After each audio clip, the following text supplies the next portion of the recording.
हम मनोज मदन झा आइ अहाँ सबके देखबै छी हमरा एकटा छोट सन टेरेस है। एहि टेरेस पर में हम फूल और सब्जी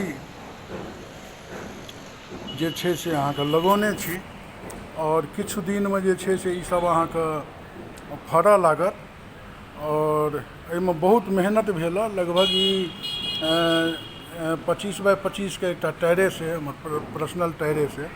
एकरा जे छै से हम एही के लेल एकरा जे छै से हम यूज केलहुँ हँ। देखैत रहै छी जेना गेना फूल छै और ई घेरा लगौने छी। ई जे छै से अहाँके की कहै छै सीम सेहो उगल है। ई अहाँके हाइब्रिड वाला कटहर छी और ई जमीरी कागजी नेबो छी। हाँ, कागजी नेबो छै एहिमे। और ई अहाँके लताम हाइब्रिड वाला लताम छै, ओ लगेने छी। आम है, इहो आम है। और ई जे छै से अहाँके ओ अड़हुल के फूल है।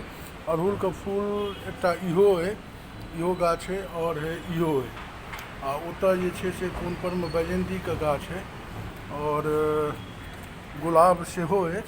इहो गुलाब है और एकटा और गुलाब वहाँ का घरक बालकनी में दऽ देने छी।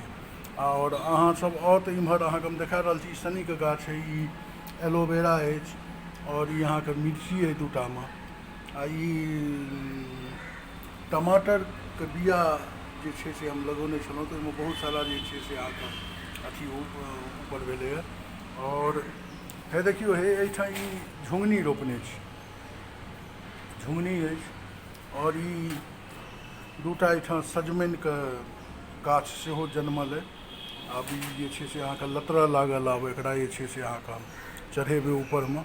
एहिठाम जेना अहाँ देख रहल छी ई टमाटर के गाछ है और ई बैंगन है, बैंगन के गाछ सेहो लगेने छी। ई शायद बोरा छै, हमरा ओते एकरा बारे में ठीक से बुझल नहीं है, लेकिन शायद ई बोरे छै। ओहूठाम झुंगनी छै। ई राम तरेक के जे छै से सेहो गाछ जनमल है। और ई जे छै से अहाँके ओहूठाम टमाटर छै और सजमनि छै। ई एकटा अपना गामक सजमनि छियै।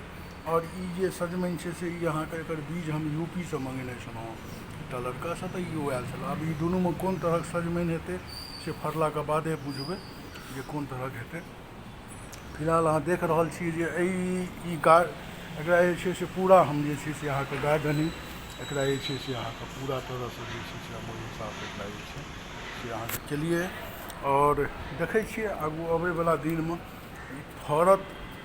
आब की केना फड़त एकर छै मेहनत जे छै से अहाँके देखै छियै एहिठाम एकर कैरेटसँ लऽ कऽ और माटि तक। माटि जे छै से अहाँके बहुत नीक माटि हम मंगेने छलिए। एकदम हल्का छै माटि, देख रहल छी अहाँ सब, एकदम हल्का माटि छै और एकदम हल्का माटि छै। एहि पर में अहाँके ग्रोथ करै छै बढ़िआँ जकाँ। और एहिमे जे छै से अहाँके गोबर के जे खाद होइ छै, सुखेलहा गोबर के, जे गोबर के ढेरी के अगल बगल जे अहाँके खाद बनि जाइ छै, ओ वाला खाद एहि माटि में जे छै से हम मिलेने छलिए। तऽ रोपने छलिए तहन तऽ बहुत छोट छोट छलै। और जेनाकि एकर तऽ हम बीए रोपने छलिए, तऽ आब ई एते टटा भेलै और बढ़िआँ ग्रो कऽ रहल छै।